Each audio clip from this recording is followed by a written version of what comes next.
大家好，今天是9月19号。昨天比特币是又收了一个中长 K 的下跌 K 棒，包括它的周线上一周现在也是收了一个空翻的吞噬。那今天视频要来聊一下空翻吞噬，我们怎么参考历史上比特币在底部的位置出空翻的吞噬，后面行情它一般是怎么走的，或者是空翻吞噬到底要怎么参考它的空间位置，以及现在如果是担心再下去的朋友，怎么来观察下方的成交量密集区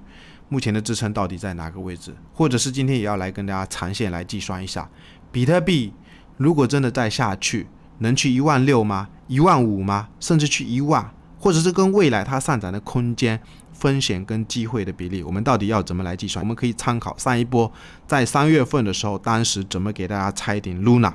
从100块开始猜到110块，猜到120块，最终是从120块的高位怎么崩下来，甚至 Luna 直接抹零。这一个风险跟盈亏比，我们到底要怎么来计算？因为现在也是有人在讲，比特币未来10年、20年以后有没有可能去100或者是200万？在复盘之前，可以订我们的 YouTube， 也可以我们邀请链接注册 ，BNOK 永久返佣20%，或者是新的邮箱注册 Bybit 不用验证啊，或者是也可以加入我们 Discord 社群，有程序交易的买卖信号。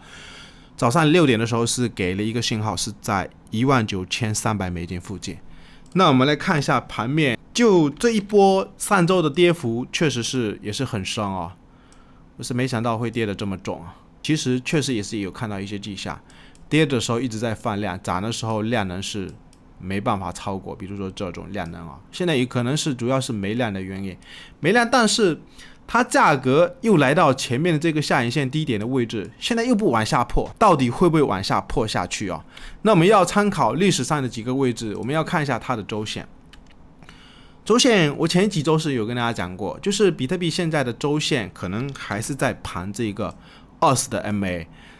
不一定可能会跌得下去，当然也不排除它如果要跌下去，空间、机会跟风险的比例我们等下来计算。如果真的要跌下去，你要留一部分资金，因为现在期货是在猜底、猜未来，用少量的资金去猜，不是期货满仓去猜哦。那我们可以观察一下，如果是在整理20 MA，这一周已经去掉这一根，那还有1周、2周、3周、4周、5周、6周左右，比特币如果还是稳在这一个区间，它破不下去，有可能我的观点是，就是这个位置有可能就是主力在慢慢的吸筹，目的为了什么？把高位的筹码慢慢的从这个位置给它下出去哦。高位买的筹码慢慢的在这个位置下出去，或者是不是有可能再破一下这个低点才会上去，也是不排除啊。那我们再观察，就这个裸 K 它现在是一个空翻的吞噬，但是下方我是感觉有很大的一片支撑区啊，成交量密集区，等下要来怎么观察？那我们可不可以历史上的几个比特币，你要看它的空间，不是每一次出空翻的吞噬就可以直接用啊。比如说高档的时候空翻的吞噬，当时也是有一笔空单是命中在这个高位，不过后面是在这个位置给它平掉了。那我们来看一下还有哪一个位置，比如说今天要跟大家聊的，当时19年的时候，比特币在这一个低位区不是有出了一个空翻的吞噬，它后面重心有下移嘛，有一点下移，但是也没有破这个低点，后面它也是时间可能不够，再整理了。你可以看一下，刚刚想讲的就是有没有可能再整理一个6周，或者是超过6周，它有可能这个位置也有可能也是在稳这个20 MA， 我们可以观察一下，有没有看到？就是因为它这一个空翻吞噬出来以后，它为什么重心不下去，还是在稳这个20 MA 周线的20 MA， 突破的时候那就是一个大多头。那我们再观察一下，比如说这是15年的当时一个底部啊。我们可以看一下这个裸 K 吧，当时在这个位置也是有一个空翻的吞噬，重心是有在下移，这个一根好像是跌了6%啊。那我们可以看一下，它跌到这个位置的时候，其实下方也是前面这边有一个支撑区，它后面重心是有再跌了6%，但是还是在整理，甚至上去以后，后面还有一个低点，就是瞬间破了一次这个低点，后面又上去。我们可以参考这几个位置，到底目的为了什么？它也是在拉这个周线的20 MA， 把它给拉平哦。现在看到的一个现象是，20 MA 还是压在头上，但是距离已经是非常的近啊。大约是在23000附近。所以我的观点是，我们可以参考一下前几波的几个，比如说它的支撑位触低点的时候，后面有没有多方的 K 线图？就比如说上一周再上一周这一个，其实也是很强的一个类似一个门神或者是塔形的一个结构，有可能这个位置不排除还是要守。我们用这一个成交量密集区来观察吧。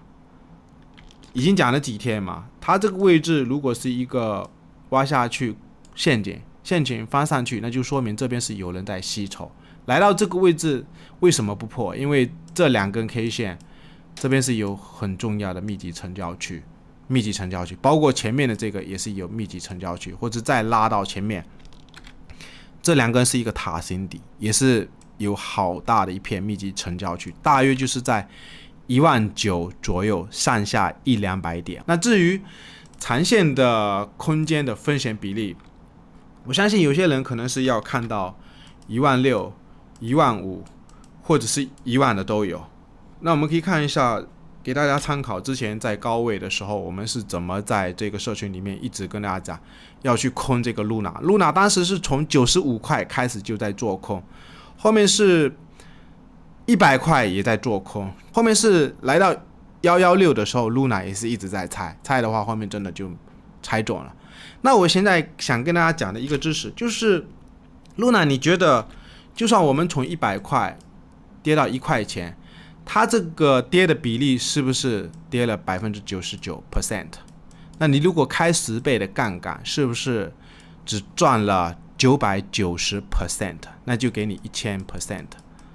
是不是只赚了10倍？